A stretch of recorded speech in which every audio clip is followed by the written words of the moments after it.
With me is Lamberto Zannier, the Secretary-General of the Organisation for Security and Cooperation in Europe. Mr. Zannier, thank you very much indeed for jumping off a plane, literally, and coming to us in the studio. Welcome to hell. I mean, those words of the potential new Prime Minister of Ukraine, they ring in one's ears. Those outside players, the US, the EU, Russia, everybody's been talking to you at the OSCE as well this week, saying, help, get involved, and pointing the finger at each other. What can you do? I think this is a very crucial and very delicate phase of transition.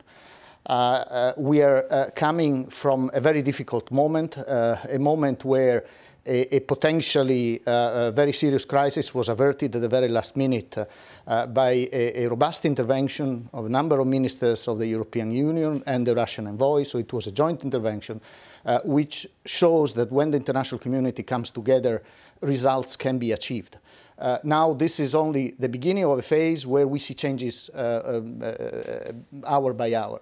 And it is important to try to maintain a coherence in the action of the international community. We know that priorities are different, the perspectives are different, so this is the challenge for us. At the same time, we are following very closely the developments in Ukraine and engaging with the actors in Ukraine. There is no independent role of the international community. We need to work with the Ukrainians. What we want to see is a process that is as much inclusive as possible. All actors, all parts of the society, all regions of Ukraine must be part of this debate on the way forward. Of course, Mr. Zannier, and actually everybody says, the US and Russia, we want this to be inclusive. We want the territorial integrity of Ukraine to be respected. And yet, each side sees the other as acting against that. I mean, let's look at Russia's surprise military exercise announced today. Yes, it was also held a year ago, but you could be slightly cynical about the timing of it, especially since some of the exercise takes place on Ukraine's borders. Will you be having a word with a OSCE member Russia about that? Actually, in the OSCE, we have mechanisms also to address these situations. We have mechanisms that address military activities, and we have processes where formally questions can be answered, even inspections can be sent. We have a politico-military document that foresees this kind of measures. So we will certainly, and the participating states, the OSCE, will have the possibility of using them if there are concerns in relation to these deployments. But more broadly, I think what we see is the need for a convergence on the next steps. Next steps that will involve also work on a constitution. I hear from the Russians that they would like to have a referendum at the end of the process to make sure that everybody is on board. The Russians, of course, are very concerned about the Russian community.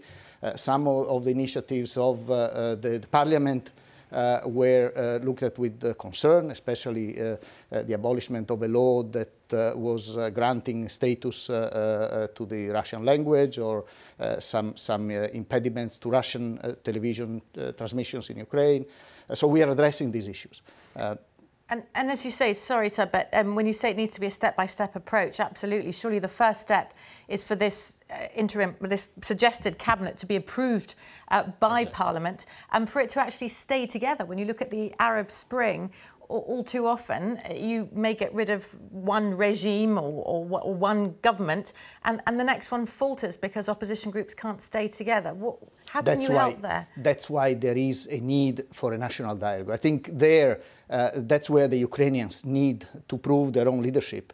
This is not a time for retribution, it is time for unity.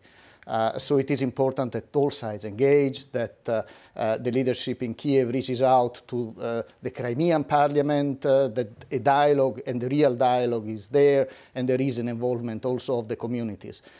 Through an inclusive process, there is a prospect for a stable future, but it's a narrow path, and that's where the international community needs to come in a coherent manner, including supporting on the financial side, because the economic situation is very serious. Lamberto Zannier, Secretary-General of the OSCE, thank you very much indeed for joining us.